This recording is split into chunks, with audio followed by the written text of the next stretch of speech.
Okay, imagine a battlefield, but maybe not like you usually picture it. Hmm. Not far off sci-fi, but something plausible, Yeah. something taking shape with tech we have now. Right. Think swarms of drones, autonomous ones moving incredibly fast, Yeah. making their own calls, communications that are just completely secure, Unbreakable. Yeah. and AI predicting enemy moves way before any human could. Yeah. It feels like the whole definition of conflict is just shifting under our feet. It really is. So today we're doing a deep dive into some really, really compelling material on this, on the future of conflict. And honestly, it challenges pretty much every assumption we have about war. Mm-hmm. You know, what it looks like, who fights, even what winning means anymore. Our mission here is to unpack how drones, AI, and quantum computing are radically reshaping warfare. From the top down. Exactly. From command decisions right down to these new, thorny ethical problems they create. And what's so fascinating digging into this stuff is that these technologies aren't just, well, they're not just making things faster or more accurate in the old way. Not just better missiles. No, exactly. They seem to be fundamentally redefining the very nature of war itself. It's like moving beyond anything we've really planned for. It feels like a truly seismic shift, almost a new dimension of conflict opening up. And, you know, reading through these sources, one of the ideas that really jumps out, almost kind of unsettlingly, is this concept that human soldiers could become, well, the word used is obsolete. Yeah, it's a stark term. It really is. It makes you stop and think. Mm-hmm. If human soldiers become a liability, what does that even mean for future wars? The sources hint that future conflicts might not involve conventional weapons in the same way, or maybe even human decision-making as we know it. That's precisely it. The material really hammers this point home. Imagine a global conflict where the main players aren't people, but these incredibly sophisticated machines. Like drone swarms. Exactly. Yeah. Huge swarms of autonomous drones making independent tactical decisions, on the fly, adapting way faster than any human team possibly could. And their communications. You mentioned unbreakable. Quantum encrypted. Basically, think of it like a message that vanishes instantly if anyone even tries to intercept it. Completely impervious. That gives an unbelievable edge in just knowing what's going on securely. Wow. And then you've got AI systems that aren't just reacting, they're actively predicting enemy movements, intentions, maybe before those intentions are even fully formed or detectable by normal means. So it's not just fast reactions. No, it's decisions being made in nanoseconds. And the surprising thing, the insight here, is that speed doesn't just give you an edge anymore. It sort of redefines winning itself. How so? Well, if your systems have already run through multiple moves, executed them, while the adversary is still, processing the initial data, the fight is effectively over before it feels like it's begun. Okay, so if humans are potentially becoming obsolete on that front line, Yeah. who is making the calls? Who's in charge? Do the sources talk about that? They do, yeah. They introduced this concept called the AI command nexus. The AI command nexus. Right. It's not like one person or even one giant computer brain. It's more like a layered structure of different AIs working together, orchestrating everything at speeds humans just can't match. Layered. How does that work? So at the very top, you've got what they call strategic AI. Think of this as the grand strategist. It sets the high-level goals, the overall campaign direction, analyzing just vast amounts of data from everywhere. Okay, the big picture stuff. Exactly. Then underneath that, you have tactical AI. Its job is to take those big strategic directives and translate them into actual actionable plans in real time. It coordinates all the different autonomous units, drones, ground robots, whatever, make sure they work together seamlessly. Like an orchestra conductor, but for robots. Kind of, yeah. Yeah. And then finally you have the autonomous units themselves. They're the ones actually doing things, executing missions with precision, adapting instantly to what's happening on the ground, and crucially, feeding data back up the chain. So it's a constant loop. A continuous, self-optimizing loop. And connecting this back, the key insight isn't just that AI makes decisions faster.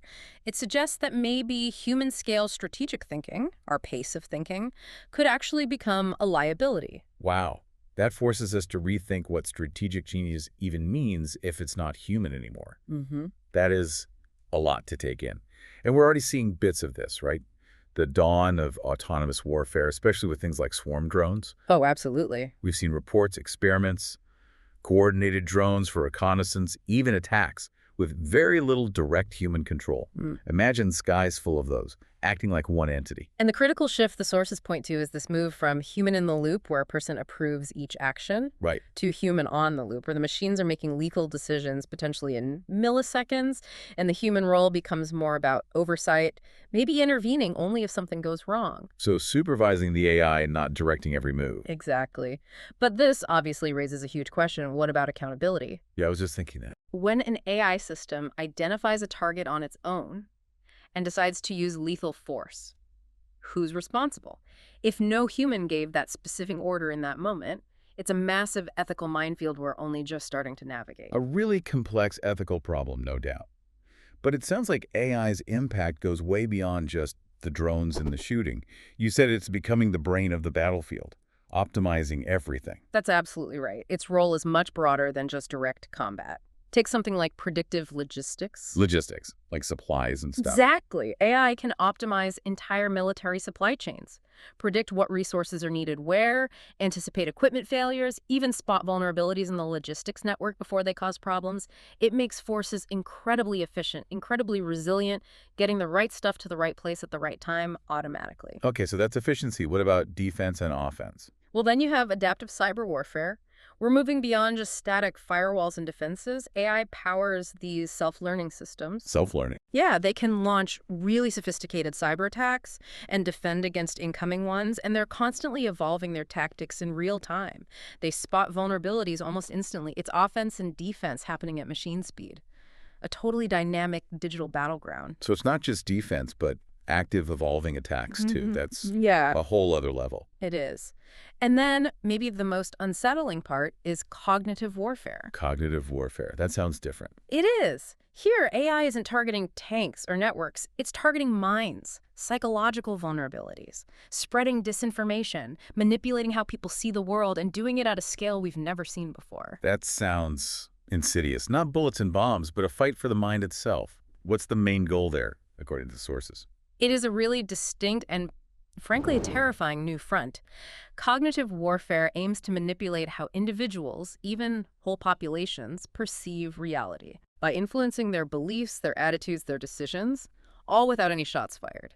Think about AI generating incredibly convincing deepfakes or highly personalized propaganda aimed right at your specific psychological weak spots. Hyper-targeted. Exactly.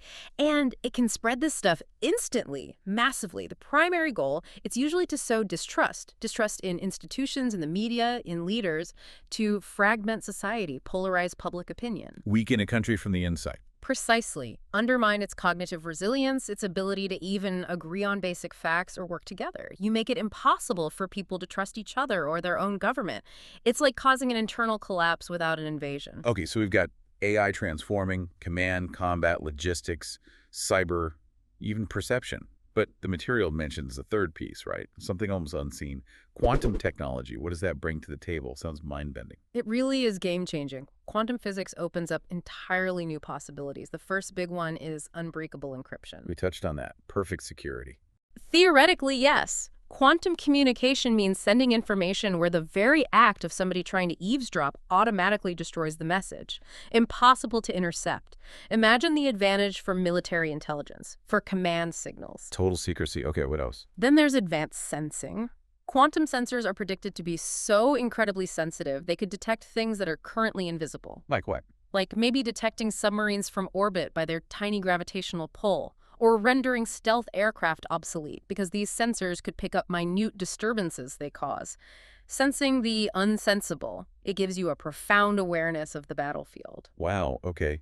Stealth might not be stealthy anymore. Potentially not. Ah. And finally, there's simulation dominance. Quantum computers, when they become powerful enough, They could break current encryption, right? yes, that's a major threat.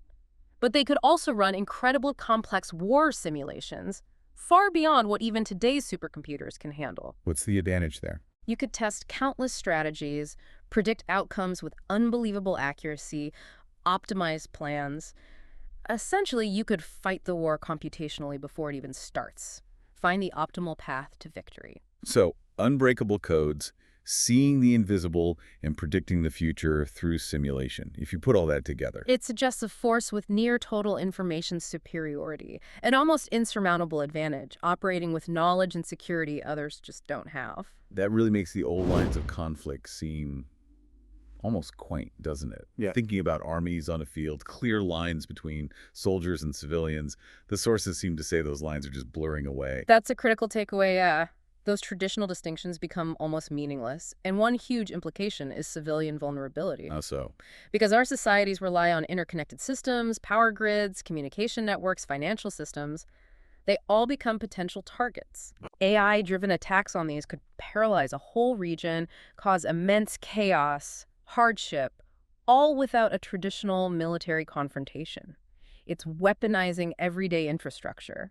Civilian life itself becomes the battleground. That's sobering. What else? Then there's what they call democratized warfare. Historically, only major powers could afford this kind of cutting-edge tech. Right, nation states. But the sources suggest that non-state actors, terrorist groups, corporations, maybe even individuals could potentially get access to powerful autonomous systems or AI tools for cognitive warfare. So smaller players could pose huge threats. Exactly. It completely reshapes the power dynamics, the threat landscape, makes things much less predictable. And all this leads to? Hybrid tactics. Right. This is where everything gets mixed together. Conventional military actions, guerrilla warfare, cyber attacks, information campaigns, economic pressure, all used in combination in unpredictable ways.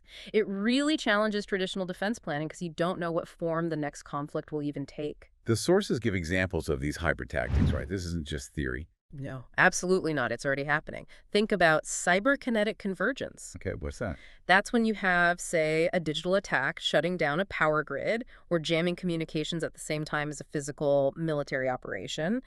The cyber attack makes the physical attack much more disruptive, much more effective. They amplify each other. Got it. What else? Then there's information warfare and coercion. We talked about the cognitive stuff using AI for hyper-targeted disinformation, psychological manipulation. Combine that with economic sanctions or political subversion. The goal is to break an opponent's will, fragment their society, maybe make military action unnecessary. So you coerce them without fighting directly? Exactly. And related to that is proxy escalation and deniability. Using proxies. Right. A state could give advanced autonomous weapons, maybe drones or cyber tools, to a non-state group. Let them do the dirty work. The state achieves its goals, but can plausibly deny they were involved. Makes it hard to respond, doesn't it? Who do you retaliate against? Precisely. It creates ambiguity, hinders traditional deterrence, and finally, a really stark example. Infrastructure weaponization. Directly targeting civilian systems. Deliberately. Targeting power grids, water supplies, financial networks. Not necessarily to destroy them permanently, but to paralyze the adversary. Bring a country to its knees through systemic collapse rather than military defeat on a battlefield. Again, maybe without direct army versus army fighting. Wow.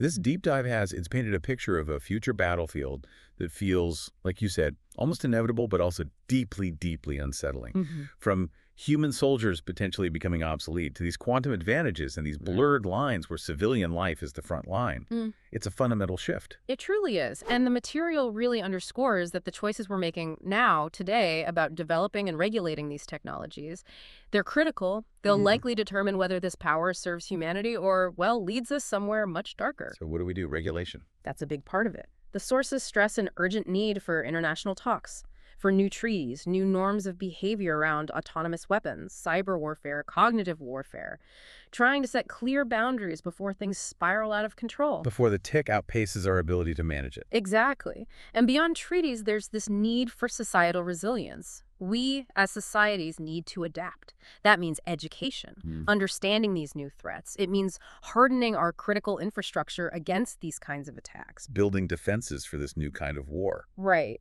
And ultimately, it comes back to that question of control and ethics. How do we make sure human values, human accountability remains central when military systems are becoming increasingly autonomous? How do we keep humanity in the loop, or at least firmly on the loop, and ensure technology serves our purposes, not the other way around? That's the core challenge, isn't it? A question without an easy answer. And maybe something to leave everyone thinking about. If our critical infrastructure, our power grids, our communication, even our own perceptions can be weaponized without a single shot being fired, what does peace truly look like in the future?